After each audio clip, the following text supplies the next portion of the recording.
All rise, vous pouvez vous lever.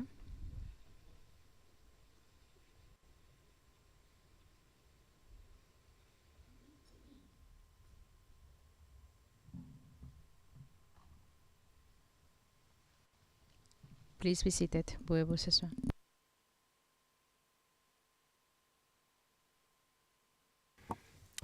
Mr. Gaisona, it has been brought to our attention that you would prefer to finish after this session that now commences and continue tomorrow. Is this correct?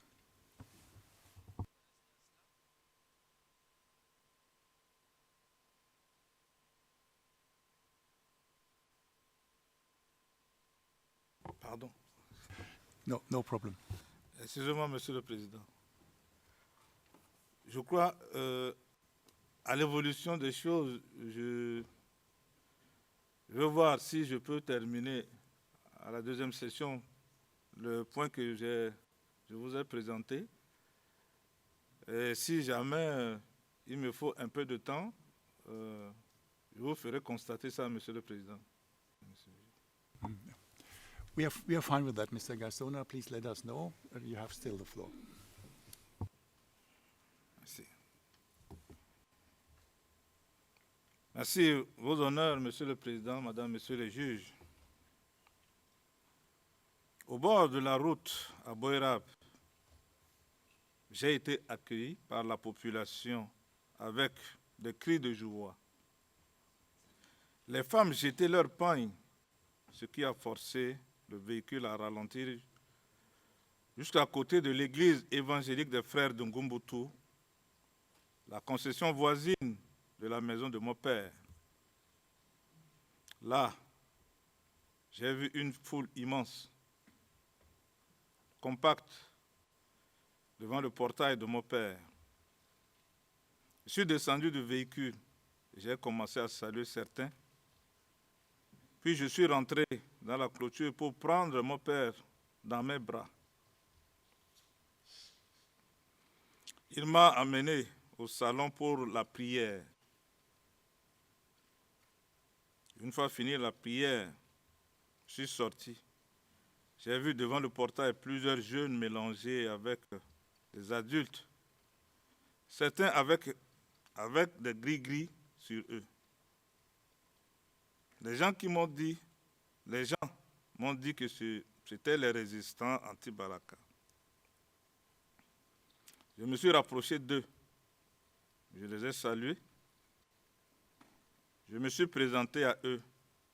Certains me disent, Président, on vous connaît. Vous n'avez pas à vous présenter.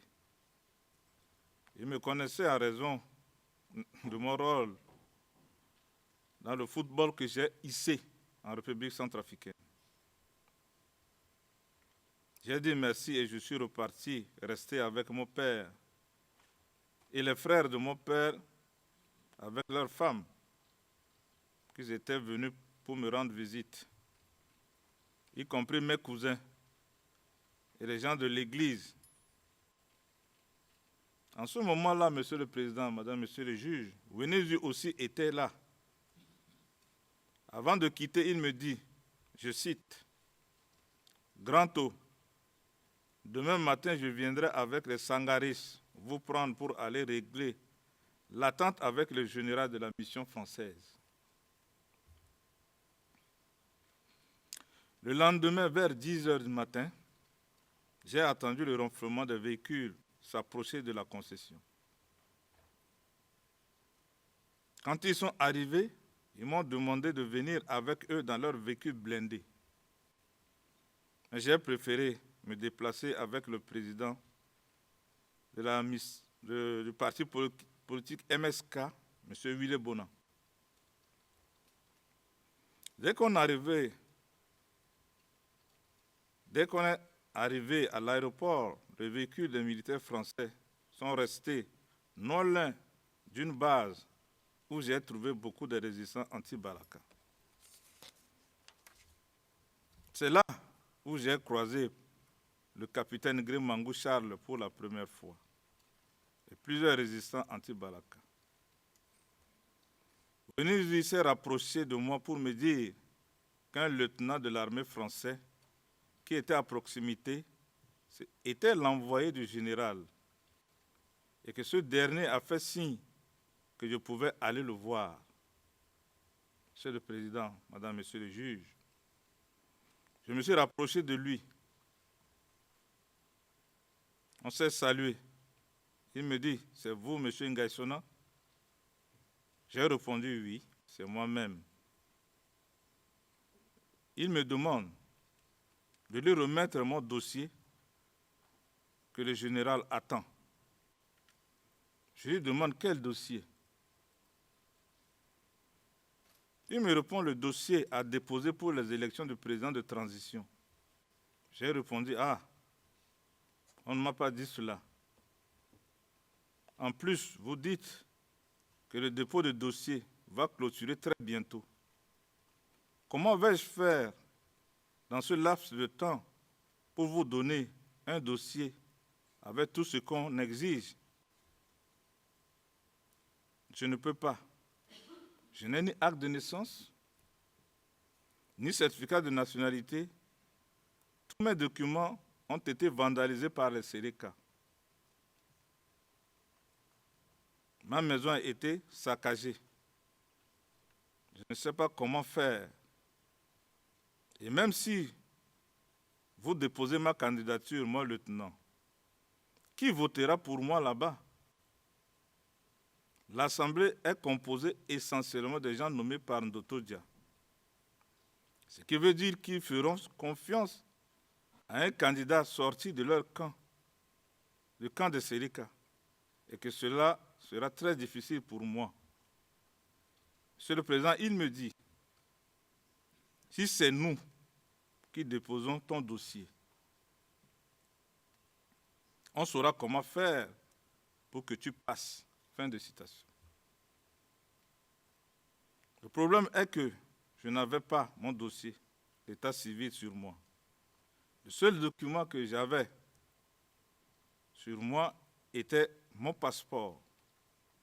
Il me dit qu'il va aller présenter le problème à son chef, le général, et qu'il reviendra vers moi par l'entreprise, par l'intermédiaire de Winnie Sébastien. Il ne comprenait pas que Winnie ne m'ait expliqué les choses quand j'étais encore à Douala. Avec le lieutenant, nous sommes ensuite séparés et je suis revenu parmi les résistants appelés anti-Baraka. C'est à ce moment-là que les résistants anti-Baraka m'ont proposé de les aider. Je n'avais pas répondu sur le champ. J'ai demandé à repartir à la maison. Et j'ai été escorté par la Sangaris. Winnie m'avait suivi. Il m'a demandé de porter la voix des résistants appelés anti-Baraka. J'avais de la réticence. Je leur ai dit de me donner un peu de temps.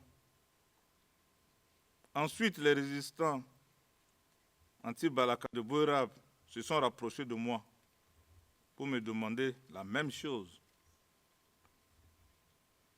Ils ont insisté auprès de moi pour que je les aide parce qu'ils n'avaient personne pour transmettre leurs revendications auprès de nouvelles autorités nationales et internationales. Je leur ai dit, d'accord, mais à une seule condition. Seulement si vous acceptez de respecter les ordres du gouvernement et des forces internationales, de ne pas piller, voler ou attaquer qui que ce soit, incluant les musulmans, et ne pas s'aimer le désordre.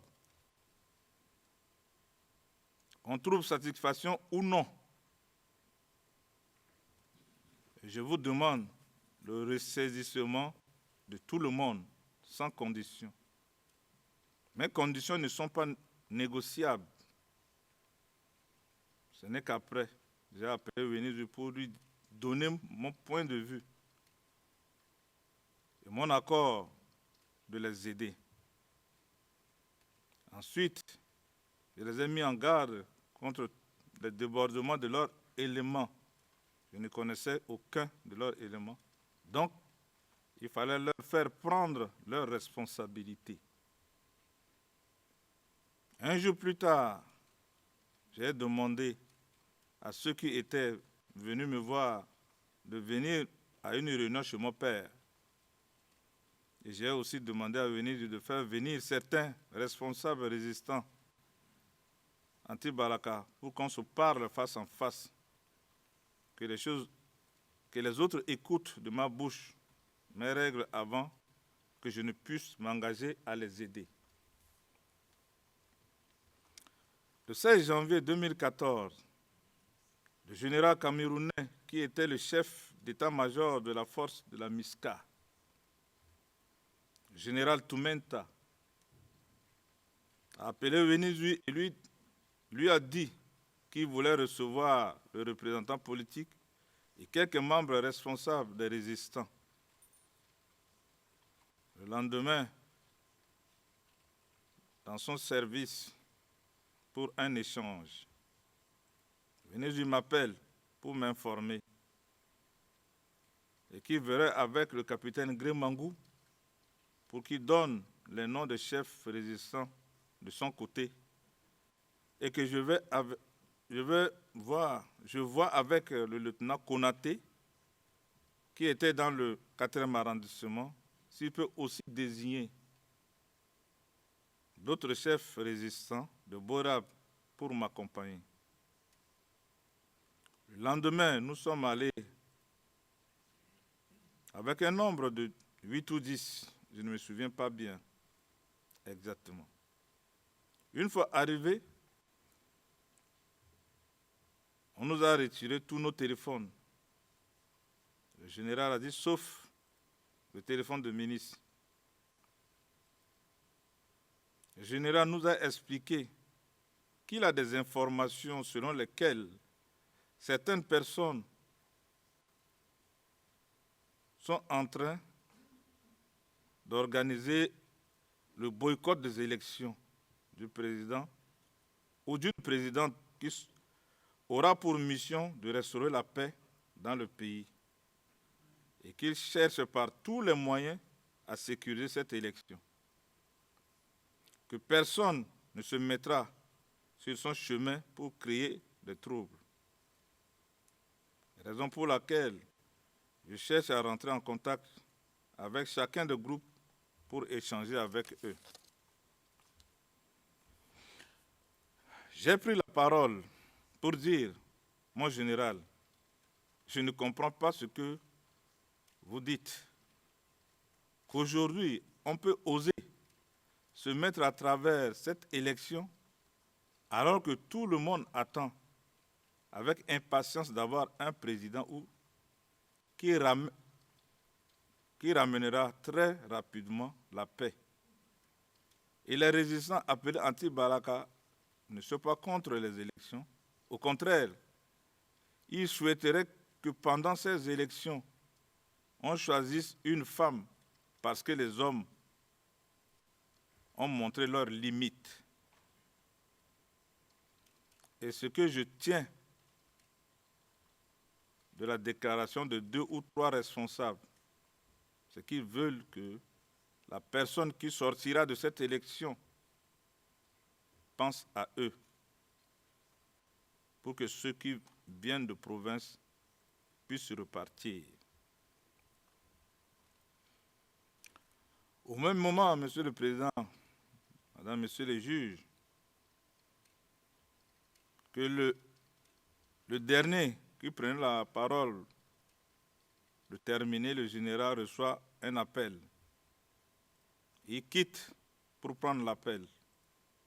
À son retour, il nous annonce que nous sommes tous arrêtés, sans pour autant qu'il nous explique les raisons. Peu de temps après, le général m'appelle dans son bureau. Il me dit, Monsieur le ministre, je viens de recevoir un appel d'une autorité qui m'a informé que et que je suis obligé de vous garder, puisque selon les informations, ce seraient les résistants anti-Balaka qui voudraient boycotter les élections du président de la transition. Et il m'explique que je lui ai expliqué ce que vous m'avez dit, mais il ne semble pas comprendre.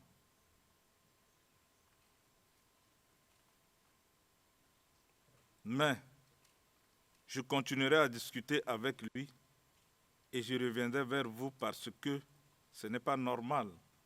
C'est moi qui vous ai invité. Moi, personnellement, je ne connaissais pas l'identité de cette autorité. On est resté toute la nuit au camp Mpoko, Monsieur le Président. Jusqu'au lendemain matin, le général m'a appelé pour me dire, finalement, cette autorité a écouté raison, qu'il va nous libérer et qu'il me fera accompagner par les forces de MISCA jusqu'à chez moi. J'ai accepté. Vers 9 h du matin, nous avons quitté le camp Mpoko pour partir. Au retour, nous avons fait un cortège avec les forces de la MISCA jusqu'au domicile de mon père. À l'arrivée, il y avait une foule de personnes mélangées avec les résistants qui voulaient s'en prendre aux forces internationales. Je ne m'en rendais pas compte jusqu'à ce que je reçois un appel du général pour me dire « Monsieur le ministre, il faut parler à la foule. Ils ont l'intention d'agresser ceux qui vous ont escorté. » Immédiatement, je suis sorti de la concession pour parler à la foule, demander qu'est-ce qui se passe. Pourquoi voulez-vous en prendre aux forces qui sont là pour nous aider? Écartez-vous et laissez-les passer. Ils nous ont accompagnés. On doit les remercier et non les menacer. Ils n'ont rien dit. Au retour, j'ai fait le compte rendu à certains responsables des résistants présents de nos concertations avec le général et aussi expliqué les mésententes qui étaient survenues pour que nous soyons maintenus au camp Mpoko. À la fin, les résistants ont décidé unanimement de soutenir une femme, Madame Catherine Samapanza, car tous les hommes avaient échoué. Cela s'est manifesté pendant qu'elle faisait campagne à la radio. Ils m'ont dit que c'était la seule qui les aidait. Ils disaient aussi qu'elle les appelait Aketa Moulenge Timbi, Mbaticien. La traduction, les enfants têtus. En quelques mots, Monsieur le Président, Madame, Monsieur le Juge. Donc pour eux, c'est une maman qui est très bien soucieuse de leurs conditions et qu'elle pourra très bien répondre à leurs préoccupations si elle gagnait les élections. C'est pour cette raison que quand elle a été élue, je l'ai écrit pour la féliciter pour sa brillante élection. Vos honneurs, Monsieur le Président, Madame, Messieurs les juges, une fois Madame Samapanza élue, immédiatement, je lui ai adressé, au nom des résistants, une lettre de félicitations. Dans les stations de radio et aussi dans les presses écrites, tout en espérant qu'elle prendrait en main la crise et y mettre fin. C'était mon espoir et celui des résistants. Après son élection, elle a fait un geste de maman auprès des résistants anti-Balaka quand elle a envoyé Mme Brigitte Andara, maire du 4e arrondissement de Bangui, avec une somme de 3 millions de francs CFA.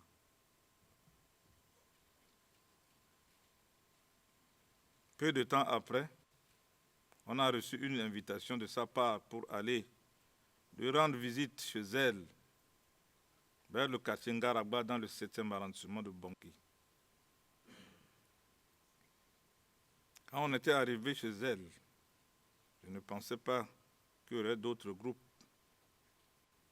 Et c'est en arrivant là-bas que je me suis rendu compte que le mouvement de résistance appelé Anti-Balaka est une eau profonde que personne ne prétend maîtriser. C'est une marée. La présidente nous avait reçus en présence des 2 personnalités autour d'elle, dont son conseiller politique, le ministre Anissé Guillama. Je ne connaissais personne de l'autre groupe, sauf Bara Léopold, que j'ai croisé pour la première fois à Douala, dont j'avais sollicité son véhicule pour amener mes marchandises à Bangui. Elle nous a souhaité la bienvenue. Ensuite, elle a pris la parole pour nous expliquer pourquoi l'invitation. Notamment qu'elle connaissait les raisons de la révolte que les résistants anti-Balaka avaient menée et qu'elle nous appelait à l'aider à ramener la paix dans le pays qui n'a plus de l'administration. Et qu'en tant que maman, elle fera tout pour répondre à leurs préoccupations et qu'il fallait aussi l'aider pour y arriver. Chaque groupe a pris la parole pour la remercier de l'invitation qu'elle avait faite de son bon gré. J'avais dit à Madame que je crois en vous et les résistants croient en vous. Et ils seront prêts à vous accompagner dans votre lourde tâche.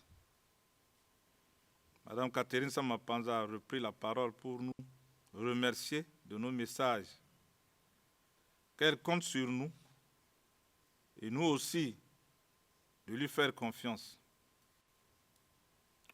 On s'est levé et salué les uns avant de partir. C'est pendant cette rencontre que j'ai eu connaissance que Léopold Bara avait représenté les résistants en N'Djamena, au Tchad, avec Kokaté et l'ancien ministre Bonda.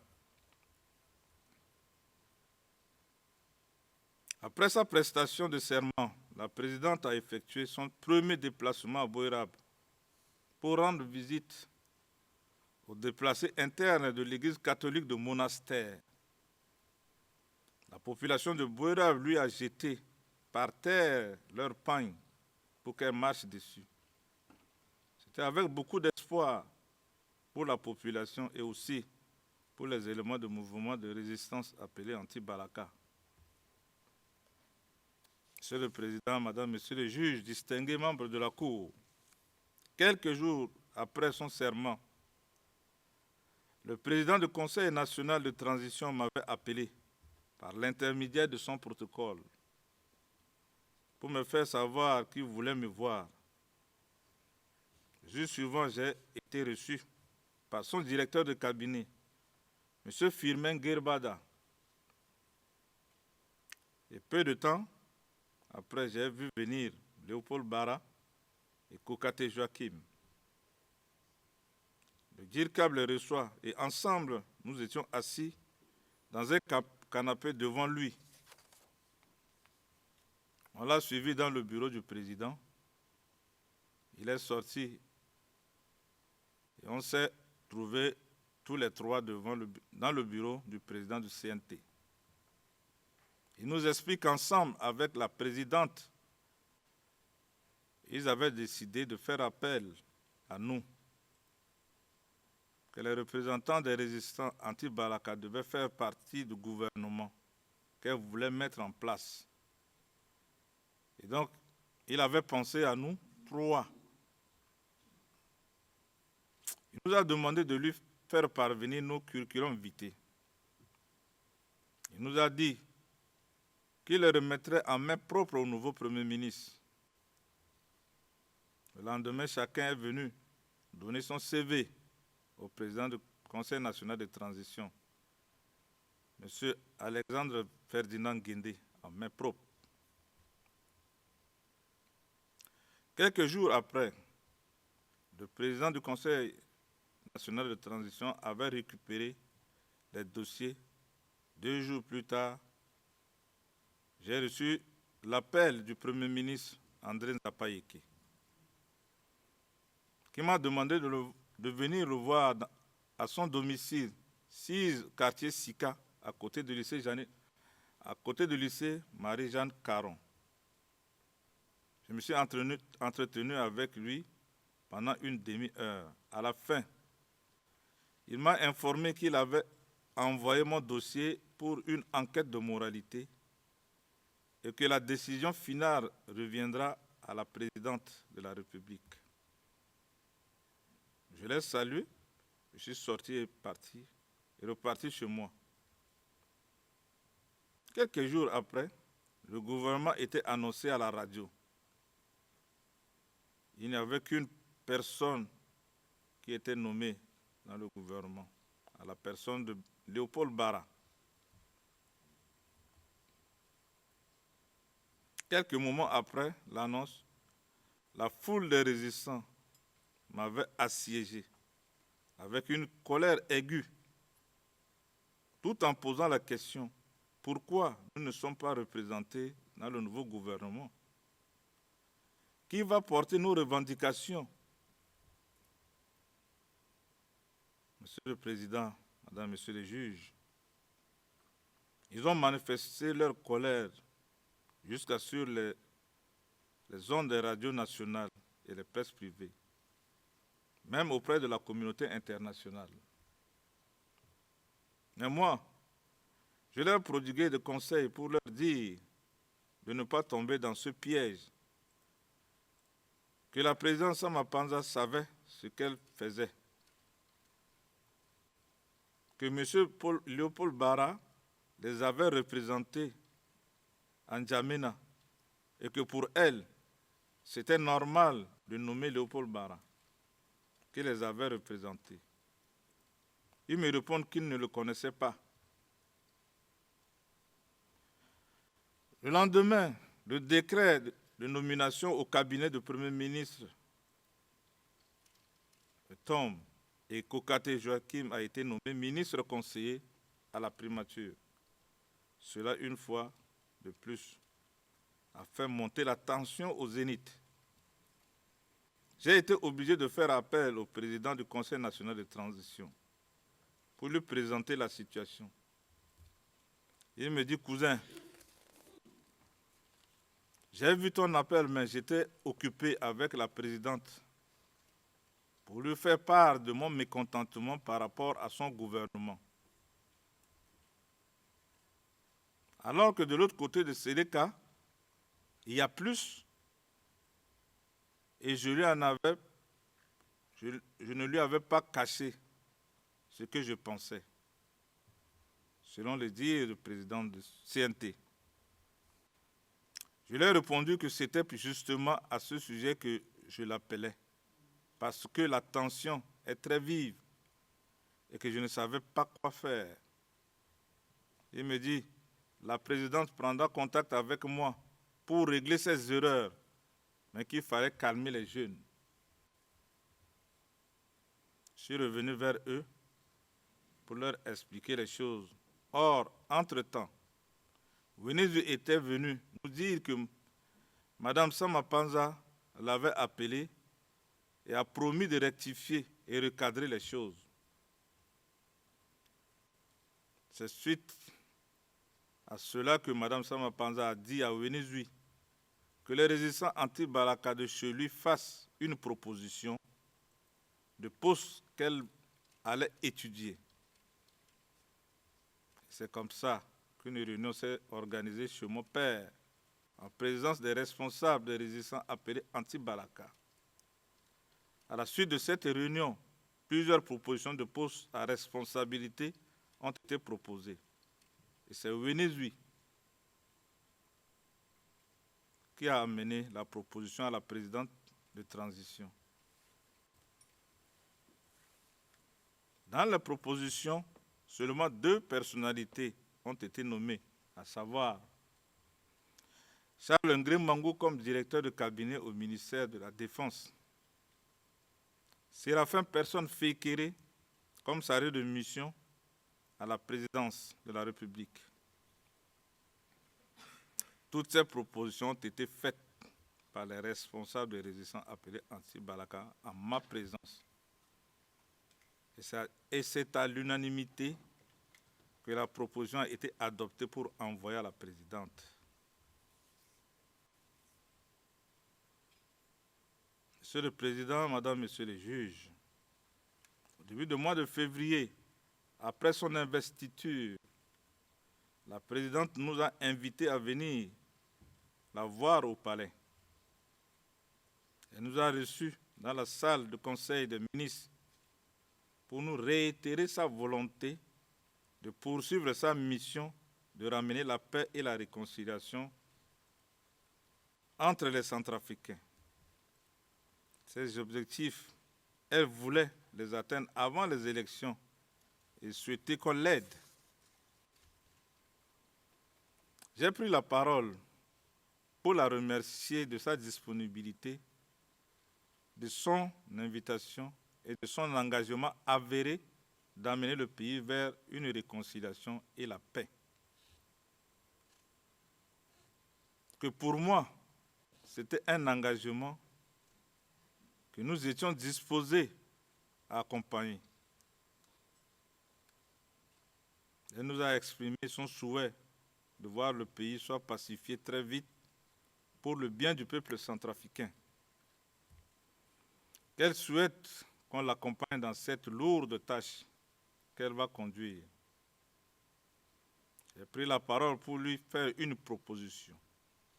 Monsieur le Président, Madame, Messieurs les juges, je lui ai dit, Excellence, à la lumière de tout ce que vous venez de nous dire, je suis très d'accord avec vous. Le problème qui se pose pour les résistants anti-Balaka, la plupart que je vois sont venus de province. Mais pour moi, je vous fais une proposition pour que ceux qui sont venus de l'arrière-pays puissent repartir.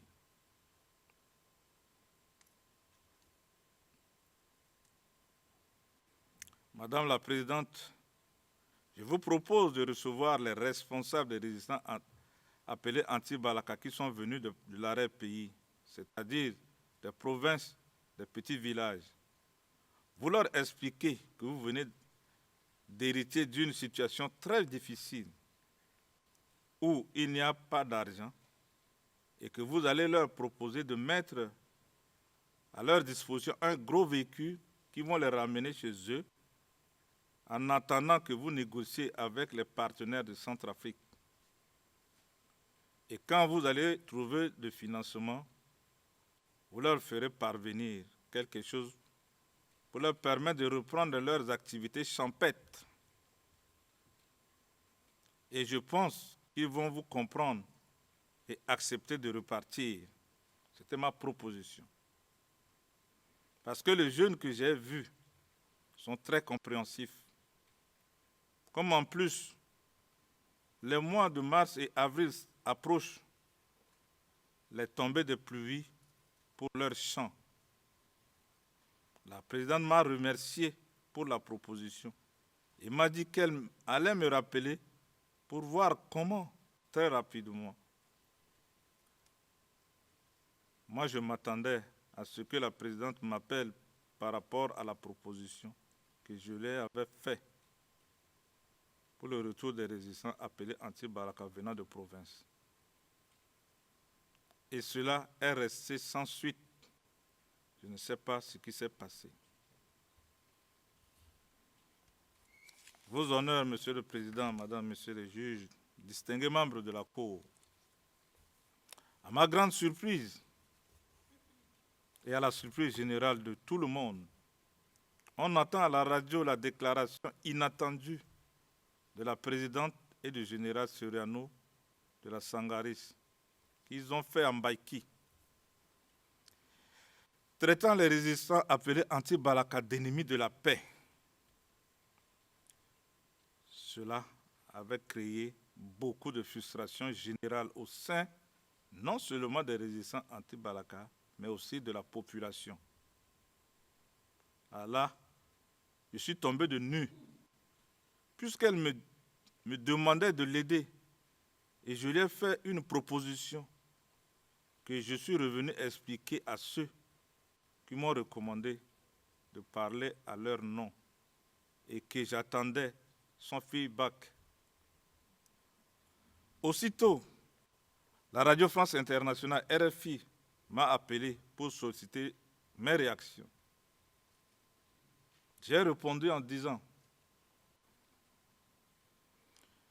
que les résistants anti-Balaka n'étaient pas les forces de défense et de la sécurité pour leur attribuer la responsabilité de la sécurité de la population. C'est Mme Sama Panza qui a été élue pour ramener la paix et non les résistants appelés anti-Balaka. La Sangaris aussi a pour mandat de ramener la paix. Donc, ils ne peuvent pas décliner leurs responsabilités sur les résistants appelés anti-Balaka. Et les autres groupes armés, comment les distingue-t-on des résistants anti-Balaka? Le journaliste m'a demandé si je suis en train de dire que le général était incompétent. Je lui ai répondu, c'est vous qui le dites. Ils doivent assumer leurs responsabilités et ramener la paix au lieu d'accuser. La présidente Catherine Samapanza a été trompée par ses conseillers qui lui ont fait croire qu'en agissant ainsi, la communauté internationale lui accorderait une prolongation de mandat en raison des troubles, comme cela était à Madagascar. Mais j'ai très bien compris le jeu.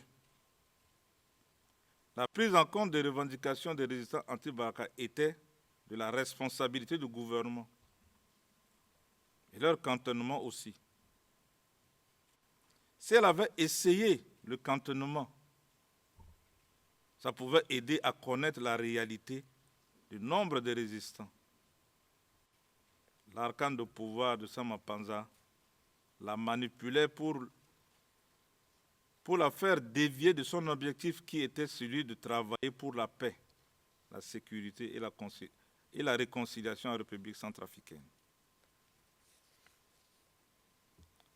Après cette déclaration sur RFI le 10 février, au matin, vers 7 heures, je reçois l'appel d'un numéro inconnu. C'était le commandant responsable de l'unité camerounaise de la MISCA. Il me dit, aujourd'hui, c'est le tour de votre secteur pour le désarmement. Et nous sommes en route vers vous. J'ai dit, d'accord, mon commandant, faites votre travail. J'étais en train de prendre mon petit déjeuner ce jour-là. Ils avaient en réalité déjà encerclé la concession de mon père, sans que je le sache. C'est mon cousin qui m'a prévenu. Il me dit, on sort. Et quand on est sorti au petit portail de secours, j'ai vu beaucoup de forces de l'ordre qui étaient postées tout autour de la concession. À 100 mètres de la concession, le commandant m'appelle encore. « Excellence, pouvez-nous autoriser à entrer dans la concession? Est-ce que vous êtes là ?» J'ai répondu « Oui, mon commandant ». J'ai appelé Mokwem Junior, qui lui était encore dans la concession, pour lui dire de leur ouvrir le portail. Dès qu'il a ouvert le portail, ils sont rentrés en toute vitesse en direction du salon. Aussitôt, ils ont envoyé les fumigènes accompagnés de détonations pendant plus de 10 minutes. J'ai regardé mon cousin et je lui ai dit, tu m'as sauvé la vie. Mon cousin, merci cousin. Ce jour-là, ils ont arrêté tout ce qu'ils ont trouvé devant eux. Même si la personne n'était pas un résistant, ce jour-là, plusieurs personnes qui étaient venues me rendre visite ont été arrêtées. La maison de mon père était inhabitable pendant 2 semaines. L'intérieur était devenu irrespirable en raison de bombes lacrymogènes. Comme c'était clôturé, toute la famille dormait dehors, dans la concession. Aussitôt, j'ai fait venir les journalistes pour leur montrer l'impact des dégâts de la force internationale et un huissier de la justice pour faire le constat. Les impacts de balles sur les fauteuils et dans les murs. Tous ceux qui étaient venus ont dit que c'était un assassinat programmé contre toi. C'est à cause de cet événement que ceux qui m'avaient sollicité pour que je porte leur voix devant les autorités centrafricaines internationales ont publié un communiqué dans la presse privée et publique, ainsi qu'à la radio. Après ce grave incident, quelqu'un est venu m'expliquer que mon assassinat a été commandé par Jean-Jacques Demafoot. Il était présent au moment où il parlait. Jean-Jacques Demafoot était venu dans une voiture noire, sans immatriculation, avec les vitres teintées sombres, dans la cour du lycée Barthélemy Boganda, dans le 4e arrondissement de Bangui. Il a parlé aux 3 militaires en sango. Les militaires avec qui il parlait ne sont pas des étrangers, mais portaient simplement les brassards camerounais, alors qu'ils ne sont pas des Camerounais. Monsieur le Président, Madame, Monsieur le juge, quelques semaines plus tard, mon beau-frère, l'ancien ministre Jacob Gbeti, m'informera que Jean-Jacques Demafoot avait commandité ton assassinat à son neveu, un ancien gendarme à la retraite du nom Roger Kombo-Wali. Il leur a dit de lui ramener ma tête. Après cela, je n'ai plus envie d'aider ni les résistants appelés anti-Balaka, ni le gouvernement, encore moins la présidente. Quelques personnes comme Jacob Mokpem Bioli, Ngaya a fait de grand, et certains leaders de résistants appelés anti-Balaka sont venus me voir pour me dire, Monsieur le ministre, on vous en prie de ne pas abandonner les enfants, sinon la situation va être incontrôlable. Ressaisissez-vous, Excellence, et aidez ces enfants, s'il vous plaît. Toutes mes forces physiques, mentales et intellectuelles que j'ai consacrées jusqu'aux élections présidentielles et législatives sont immenses, Monsieur le Président, Madame, Messieurs les juges. Au mois d'avril, le 15, j'ai reçu l'appel du conseiller politique de Mme Sama Panza, le ministre conseiller Clément Anissé Guillama, qui m'a dit vouloir me voir de la part de la présidente Catherine Sama Panza. Le lendemain, entre 13h et 14h, il est venu me trouver dans la maison de mon père. Il est reçu au salon où il avait encore des impacts de balles. Il était étonné en constatant la scène.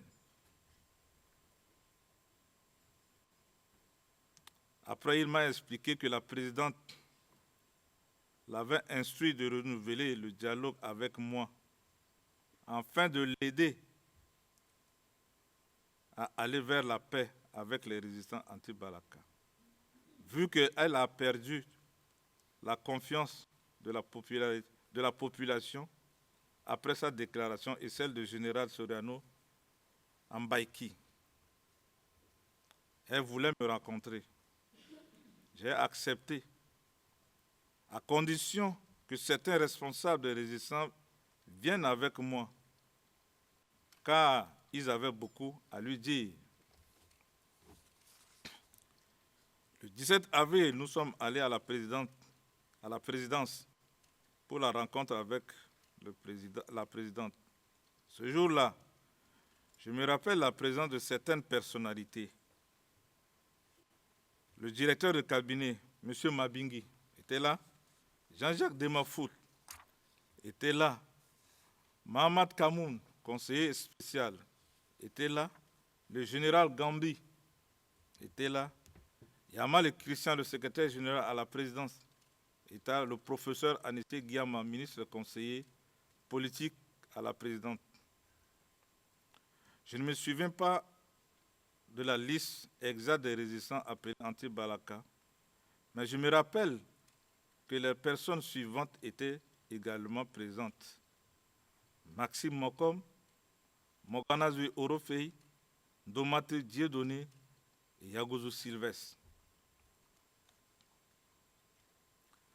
Pendant cette réunion, chaque leader résistant appelé anti-Balaka a expliqué longuement leur indignation au sujet du comportement de la force internationale qui laisse certains Centrafricains porter leur tenue à des fins de violence contre eux. Ils se sont plaints de communication agressive contre leur position et leur personne. La présidente a promis de tout mettre en œuvre pour répondre à certaines de leurs préoccupations et travailler ensemble à une réconciliation. Quand elle a fini de parler, j'ai pris la parole pour lui expliquer que l'attaque au domicile de mon père avait été organisée, planifiée par Jean-Jacques Demafout, que j'avais eu des informations solides pour son implication, pour mon assassinat. Monsieur le Président, Madame, Monsieur les juges, Jean-Jacques Demafout était dans la salle, a eu l'air très mal à l'aise pendant tout le reste de la discussion. La présidente était restée ébahie devant mes explications, mais elle n'a fait aucun commentaire. Elle nous a finalement remerciés et a levé la séance. À la fin de la rencontre, le directeur de cabinet, M. Mabingi, m'a demandé de le suivre. Une fois dans son bureau, il m'a dit que la présidente avait laissé 4 millions de francs CFA pour nourrir les anti-Balaka et qu'il me revenait de décharger, mais que finalement, Maxime Mokom a récupéré. Au moment où j'étais en train de signer la décharge, Demafout est rentré dans le bureau. Il a annoncé que la MISCA était devant le palais et qu'il venait pour Ngaïsona. Le DIRCAB était étonné et a demandé des explications. Demafout a répondu qu'il n'en sait rien du tout. Je me suis alors adressé au DIRCAB en disant « DIRCAB, la chasse en Ngaïsona n'est pas encore terminée. Pour quelle raison vous me persécutez ?» Il me répond « Non, monsieur le ministre, la présidente était sincère à votre égard. Mais il était très confus de ce qui se passe. Entre-temps, le général Toumenta et le Premier ministre André Nzapa-Eke étaient déjà ensemble avec la présidente. Quelque temps plus tard, le protocole de la présidente est venu chercher le directeur du cabinet. Il m'amène quelques minutes plus tard dans le bureau de la présidente. À mon entrée, je vois en face de moi la présidente. À ma gauche, le général Toumenta. À côté du Premier ministre André Nzapa-Eke. J'ai demandé au général s'il avait un mandat d'arrêt contre moi. Il me répond, bien sûr que non. Mais qu'il a reçu des instructions de m'arrêter. Mais que le moment n'était pas bon et que le Premier ministre avait fait une proposition à la présidente qu'il allait me soumettre. La présidente dira ensuite, si M. Ngaïsona signe le document, vous pouvez ensuite l'amener, faire une déposition devant le procureur de la République avant de le libérer. Le Premier ministre ouvre son bloc-notes, il me tend un papier et me demande de recopier à la main sur une feuille blanche exactement ce qu'il a préparé. Il s'agissait d'une déclaration dans laquelle je m'engageais à continuer de travailler pour la paix. Je ne voulais pas prendre aucun risque pour éviter tout débordement. J'ai donc fait ce qu'il m'avait demandé. Après, le général m'a conduit en direction de la gendarmerie, où le procureur magistrat de l'époque, Ghislain Grézingué, m'attendait. Il m'a auditionné dans un bureau. À la fin, il m'a fait lire ma déclaration que j'ai signée. Le procureur m'a demandé d'être présent chaque lundi à son cabinet, ce que j'ai fait, jusqu'à ce que lui-même me dise de ne plus venir. Il était déjà 20 heures. Il faisait très sombre. Toumenta m'a reconduit dans sa voiture. Il me dit de ne pas comprendre ce qui se passe dans ce pays, mais qu'il allait m'appeler pour qu'on en discute. Le lendemain, je reçois l'appel du ministre conseiller Clément Anissé Guiama qui m'explique que c'était Demafout qui avait demandé à la MISCA de venir m'arrêter. Et quand le général est arrivé, c'est lui qui a dit à la présidente, vous commettez là une grave erreur en voulant arrêter Ngaïsona. Je vais arrêter Ngaïsona, alors que c'est lui qui nous aide à la pacification de la situation. Pour quelle raison l'avez-vous appelé ici pour ensuite le faire arrêter? Les autres ne vont plus vous faire confiance, Madame la Présidente. Fin de citation. C'est comme ça que la Présidente a eu l'idée de faire des propositions de ce document que j'ai signé. Je lui ai expliqué que je pense que c'était à cause de ce que j'ai dit pendant la réunion à la Présidente contre Demafout qu'il a fait cela. Monsieur Guiama s'est excusé auprès de moi. Un soir, le général Toumenta m'appelle pour me dire de venir chez lui vers 7 heures du matin. Le lendemain, une fois arrivé, il a commencé à m'expliquer exactement ce que le conseiller à la présidente m'avait dit. Et il a ajouté, si la présidente ne prenait pas garde et continuait à écouter et se faire manipuler par Jean-Jacques Demafout, il allait la mettre dos au mur. Il m'a prodigué beaucoup de conseils. Je lui ai parlé de la mission que Demafout avait envoyée pour m'assassiner. Et là, il me dit qu'il était au courant et qu'il avait demandé un rapport au commandant d'unité camerounais qui était sur l'affaire ce jour-là. Il a même confirmé l'information selon laquelle on avait déguisé des civils avec l'occultation de la compagnie camerounaise de la MISCA et que le commandant en question avait écopé d'une mesure disciplinaire très sévère. Monsieur le Président, Madame, Messieurs les juges, régulièrement on se parlait. Il a beaucoup aidé dans mes démarches.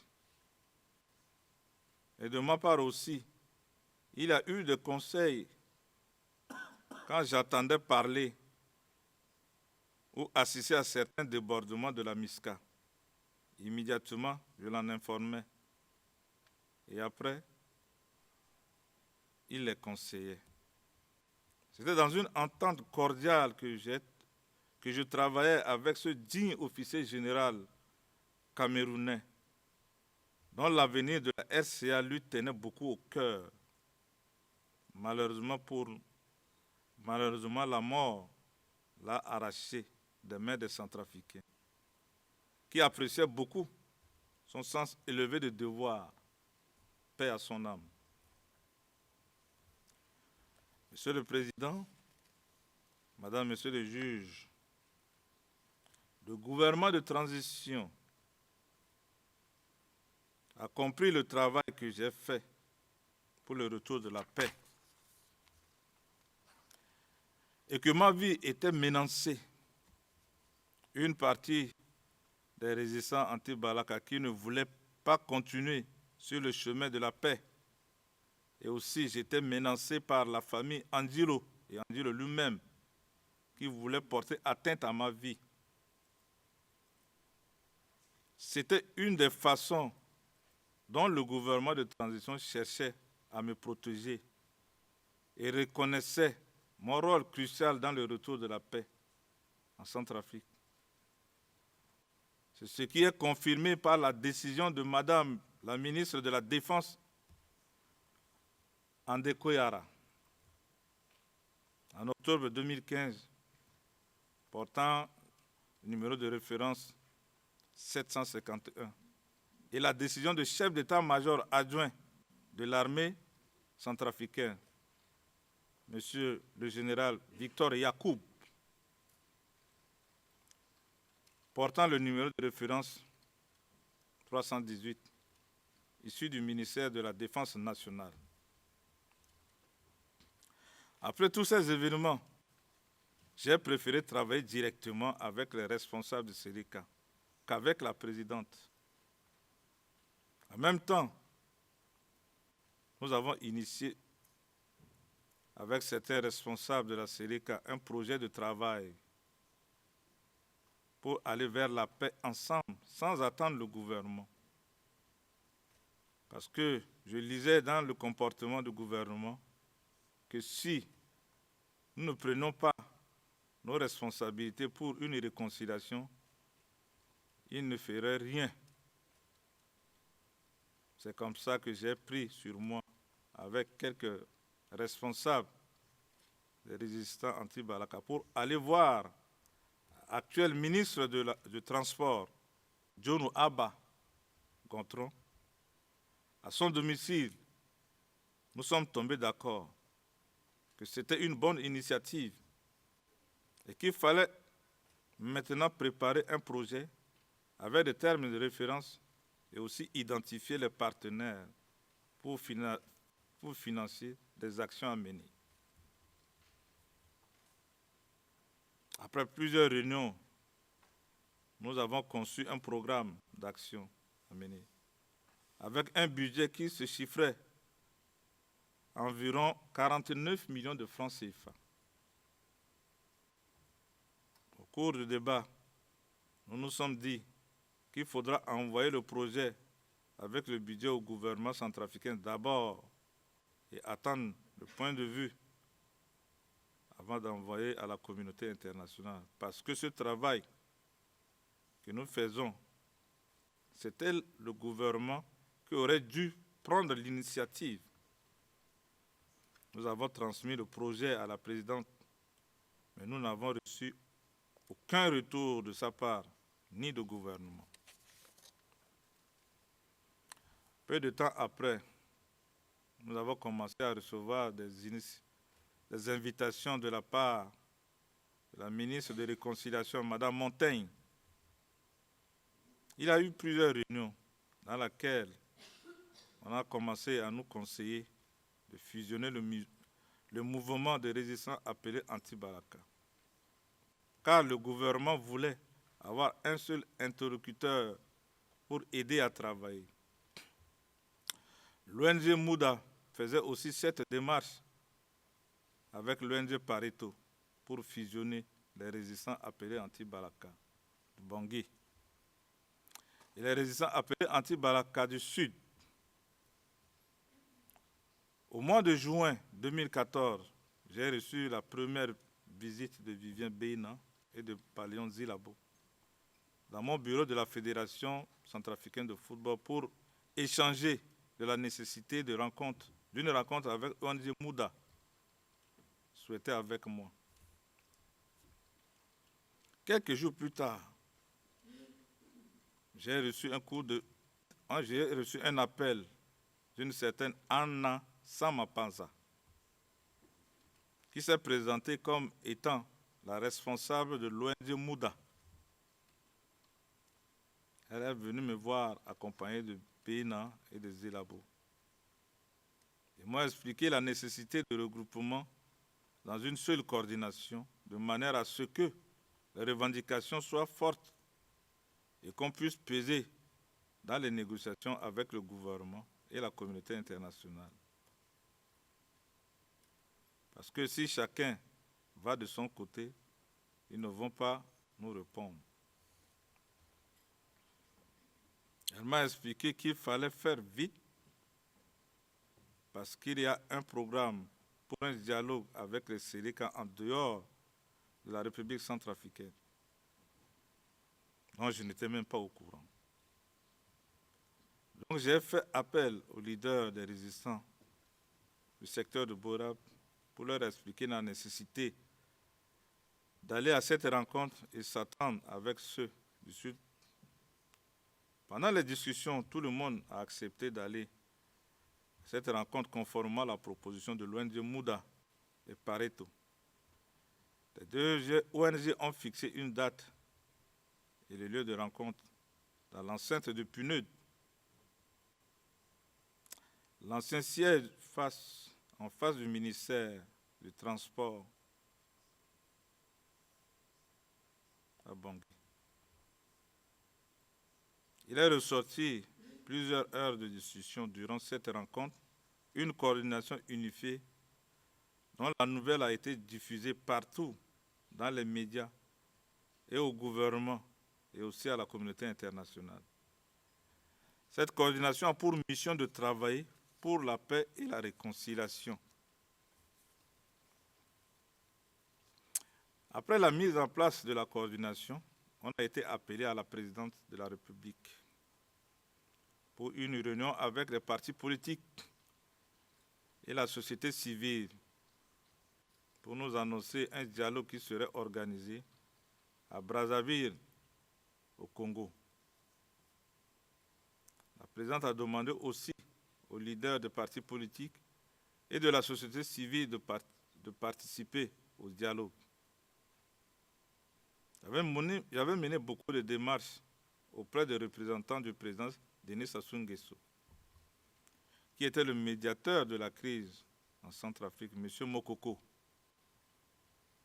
Malgré ma bonne volonté, les résultats ne voyaient pas le jour, pour des raisons que j'ignore. Est-ce que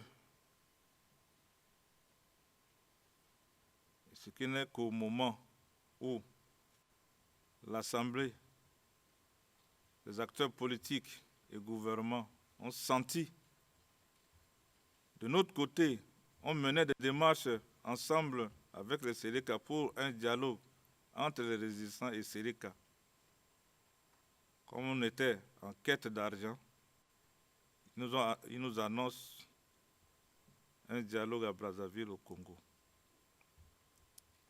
Monsieur le Président, Madame, Monsieur le juge, distingués membres de la Cour, cependant, les réunions de préparation du dialogue que la Présidente nous a ordonné de prendre contact avec les résistants de province pour qu'ils fassent partie de cette délégation, tout en nous donnant un quota pour chaque entité. Nombre de 23 personnes qui seront prises en charge par le gouvernement centrafricain. À la sortie de la réunion, j'ai demandé aux leaders d'identifier et de contacter leurs compatriotes résistants de l'arrière-pays pour qu'ils viennent à Bangui afin de permettre à la délégation d'être prêts pour le voyage. Avant cela, j'avais pris soin de prendre contact avec certains musulmans de kilomètre 5 dans le 3e arrondissement de Bangui, avec lesquels j'étais en contact permanent afin de travailler ensemble pour la préparation du forum. Je peux citer comme un exemple Abdoul Wahid. Aujourd'hui, c'est lui le chef de pèlerin des musulmans à Bangui. Le départ de Bangui s'est fait à bord d'un avion affrété par le gouvernement congolais, qui avait fait plusieurs rotations. Mais moi, je suis monté dans le dernier vol affrété qui arrivait le soir. La délégation des entités des résistants était dans un petit hôtel où tout le monde résidait pendant toute la durée du forum.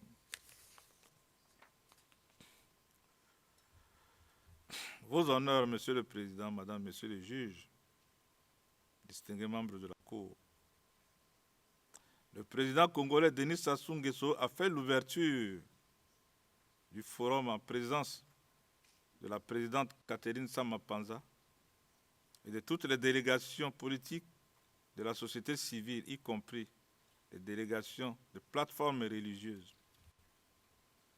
Aussi, le cardinal de la République démocratique du Congo était là présent. Après l'ouverture du forum, j'ai été invité à faire un discours au nom des résistants anti-Balaka, qui a donné l'envie et l'espoir dans la salle. Le représentant de Séléka n'a pas pris la parole au moment de l'ouverture. Ensuite, la présidente Catherine Samba-Panza a pris la parole et à la fin, le président Denis Sassou Nguesso a suspendu l'audience. Au moment de la préparation des groupes en atelier sur les thématiques retenues, les représentants de Séléka refusent d'y participer au débat pour apporter leur contribution au règlement de la solution à la crise qui secoue notre pays. Pour des raisons que tout le monde qui était là ignore. Le président Denis Sassou Nguesso intervient en appelant chaque groupe dans son palais pour essayer d'y apporter la solution. L'équipe des résistants anti-Balaka était la seconde à être reçue. Et c'est à cette occasion que je l'ai remis en main propre les revendications des résistants anti-Balaka. Le président médiateur a pris bonne note et a promis de la remettre à la présidente de transition, Mme Catherine Samba-Panza, en main propre avec ses suggestions.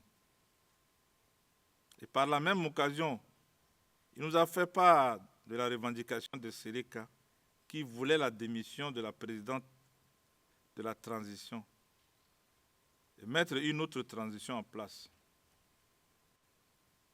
réponse, nous lui avons dit que ce n'est pas possible d'aller de transition en transition. C'est vrai que la présidente a des points à améliorer, mais nous n'acceptons pas qu'elle soit démise de sa fonction. Nous voulons qu'elle continue jusqu'aux élections pour sortir le pays de la crise qui continue à le secouer. Et qu'elle doit faire la concession pour que toutes les parties, y compris la société civile et les partis politiques, soient associés de façon équilibrée au processus de la paix. Il nous a remerciés pour notre position et nous a prodigué de conseils avant que nous sortions de son palais.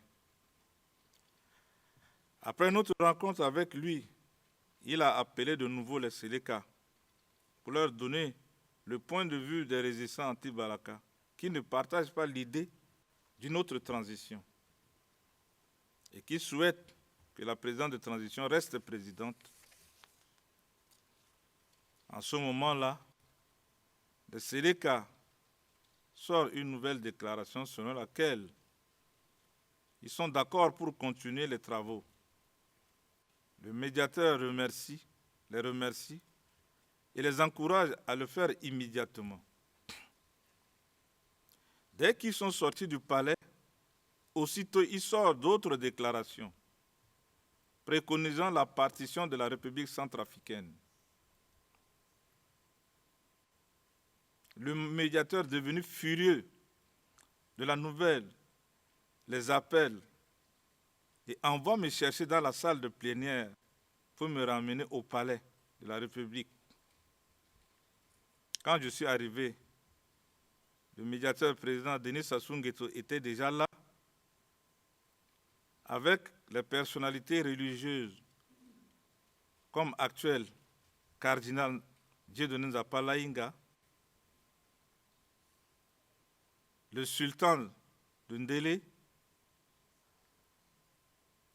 Tafan, le représentant en chef de la délégation de Séléka, était là. Pour le compte de Séléka, l'ancien ministre Idi Salao, conseiller personnel de Ndoto Dia, était là. Jono Abba Gotron était là, actuel ministre des Transports. L'ancien ministre des Finances, Abdallah Kadre, était là. Et d'autres que j'oublie le nom. Monsieur le Président Denis Sassou Nguesso a pris la parole pour exprimer son mécontentement par rapport à l'approche de la Séléka. Il a félicité la délégation des résistants anti-Balaka qui lui avait donné une seule parole et qui la respecte. Contrairement au Séléka, il me demande de parler à mes frères centrafricains. Monsieur le Président, Madame, Monsieur le juge, j'ai pris la parole pour parler aux représentants de Séléka, où je les ai suppliés de donner une chance au peuple centrafricain qui souffre des affres de cette crise, qui ne voit pas l'issue. C'est à nous de leur donner l'espoir et non d'ajouter la souffrance sur ce qu'il a déjà vécu. Si vous avez vraiment au cœur l'amour de notre pays et de ce peuple, et que vous deviez oublier l'esprit de la partition de notre pays. Notre pays est un pays indivisible. À la fin de mes explications, le médiateur a dit, vous venez d'écouter votre frère immédiatement. Le ministre Dafan a pris la parole pour dire, Monsieur le médiateur, Votre Excellence, si ce que dit mon frère le ministre Ngaïsona sort du fond de son cœur, j'irai signer l'accord sans condition. Le président médiateur nous a une fois remerciés Il nous demande de rejoindre les autres dans la salle parce que il va nous suivre dans la salle pour la clôture du forum. Mais le président Denis Sassou Nguesso avait sérieusement reproché au sultan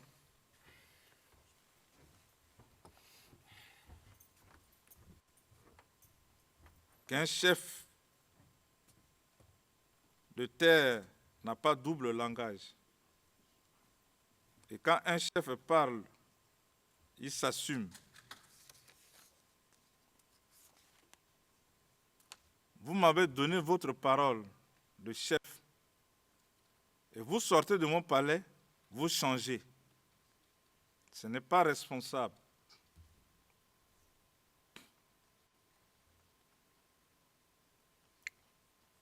Quand je me lève pour partir, c'est le cardinal de la République démocratique du Congo qui me retient la main pour me dire « Mon fils, tu iras très loin. Que Dieu te bénisse. » Pendant toutes ces négociations, la présidente Catherine Samba-Panza n'était pas avec nous. Avant la cérémonie de signature, le représentant de Séréka, M. Dafan, a pris la parole pour déclarer officiellement l'engagement de Séréka sans condition en faveur des négociations du Forum de Brazzaville. Le lendemain, alors que j'étais au marché, un représentant de Mme Catherine Samba-Panza m'a couru après pour me demander d'aller immédiatement à l'aéroport. J'ai fait ma valise à la hâte et je suis parti avec Kéma Florent, Dieu de nous Ouronti. Dans l'avion, elle nous dit que c'était son souhait de voyager ensemble avec nous pour montrer au peuple centrafricain que nous sommes maintenant unis pour la paix. Dafan, Jean-Jacques Demofout et Sayo étaient aussi dans l'avion. Une fois à Bangui,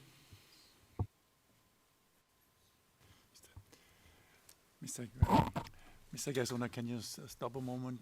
Ms. Dimitri, is there an issue with Mr. Yakatom? There is, Mr. President. I'm told by the security officer that he needs translation because the security officer doesn't speak French. So a member of the team went in the other room to discuss. I'm sorry for the interruption. No, you don't have to be sorry for the interruption. It's very important that he understands everything. Since we have a break, Mr. Gassona, you provided us with an itinerary, so I see there is a lot what you want to tell us further.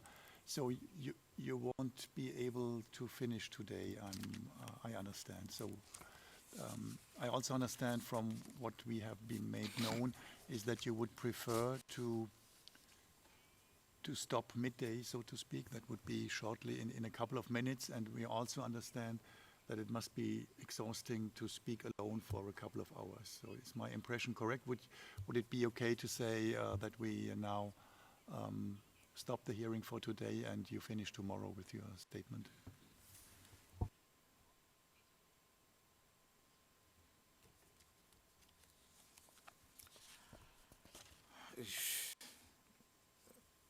Je vous comprends, Monsieur le Président, et que peut-être je vais utiliser les 10 minutes qui nous restent et peut-être demain je peux continuer.